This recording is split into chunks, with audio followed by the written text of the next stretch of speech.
Time is 3:41. I will look for stocks na nag-grow yung volume, then yung price niya is above 21 exponential moving average, and then kailangan shrinking yung candlesticks na yon. Better yet, yung bearish candle na nasa ibabaw ng 21 EMA. Okay, so let's go. Ito, pataas yung candlestick. Mukhang pwede, kaso lagpas sa yellow. Yan, pababa yung volume. Again, yung price should be above that yellow line, that 21 moving average. Yan, kasi even looking at the volume, pababa, decreasing or shrinking. Ito, papaangat yung volume. So, okay guys, anything can happen dyan. No? Pwedeng tumaas yan tomorrow, pwedeng bumaba tomorrow. Ang sa akin lang, I'm trying to stick to my strategy para meron akong babalik-balikan na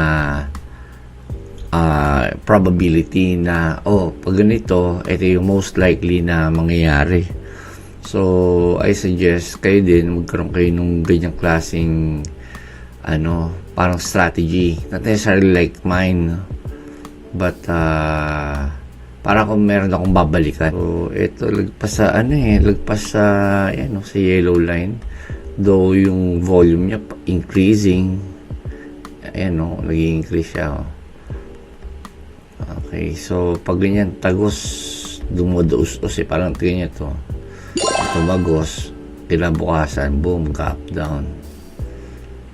Okay, kahit yung volume na dito increasing from here to here, nag-increase, but the following day, boom, gap down. So ayaw natin mangyari yun.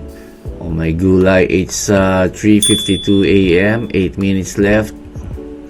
Ito tignan natin. Pwede naman siya mag-bounce Again, hindi yun yung nasa strategy natin. Strategy natin, kailangan price should be above the yellow line. Ito, increasing din. Again, lagpas ng yellow line. Ito, nasa ibabaw ng yellow line, but the volume is too little. Pass. Ito, increasing. Nasa ibabaw ng yellow line. Kaya lang, wait natin, support and resistance. Yung nasa resistance siya. Okay, isa pang factor yan. Pag ngayon, dududa ako kasi parang napipigilan siya dito kaya hindi natin bibilin to. Ito, increasing. Tingnan natin sa support and resistance. Yung nasa resistance din. Sige nga, iwan na natin yung support and resistance na yan para mas mabilis. Nasa resistance. Ito nasa gitna, pero volume niya pababa. Pass. Nasa support, but volume niya pababa. Pass, and not above that yellow line. Ito, nag-breakout sa resistance, but yung volume is so liit. Ito, tumaas yung volume, but nasa ibabaw na resistance, but too far away from the yellow line. Ganito pwede mangyari dyan, ang layo, yung lakas ng volume, biglang boom, gap down. Most likely nalagyan ko na nga ng arrow. Most likely ganyan pwede mangyari dyan. Same goes with this. It's 3:55. Last 5 minutes.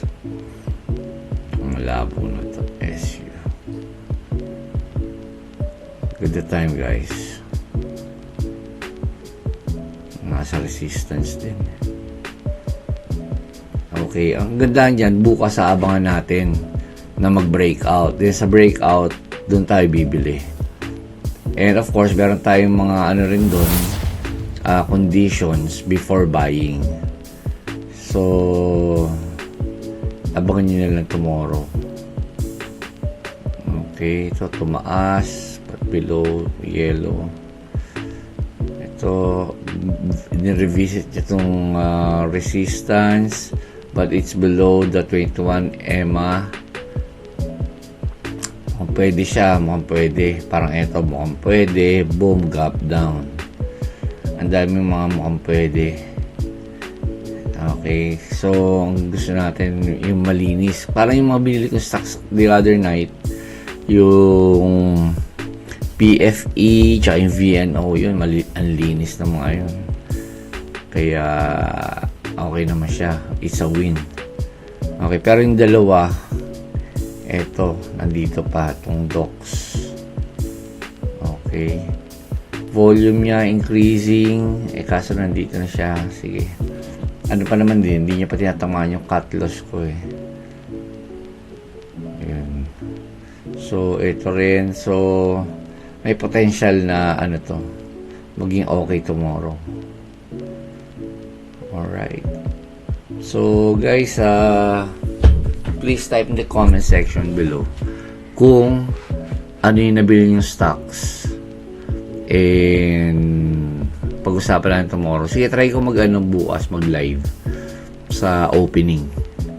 Okay, that will be my first time na mag live, pero depende yan sa mga comments nyo. Kung magko-comments kayo magla-live, let's go live. Kung wala, let's stick with this. Alright, so guys, thank you for watching. May the profits be with you.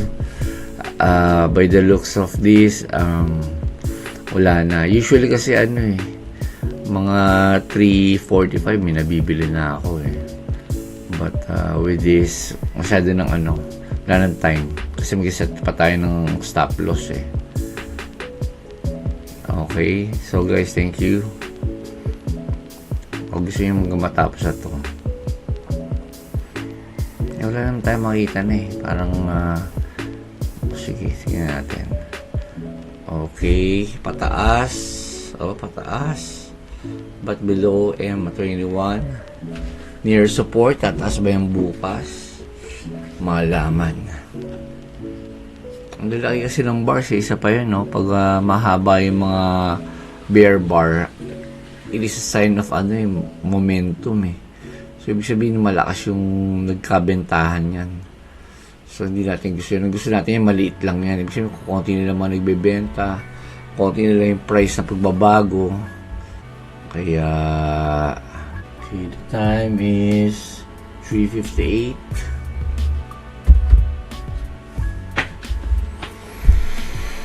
Okay.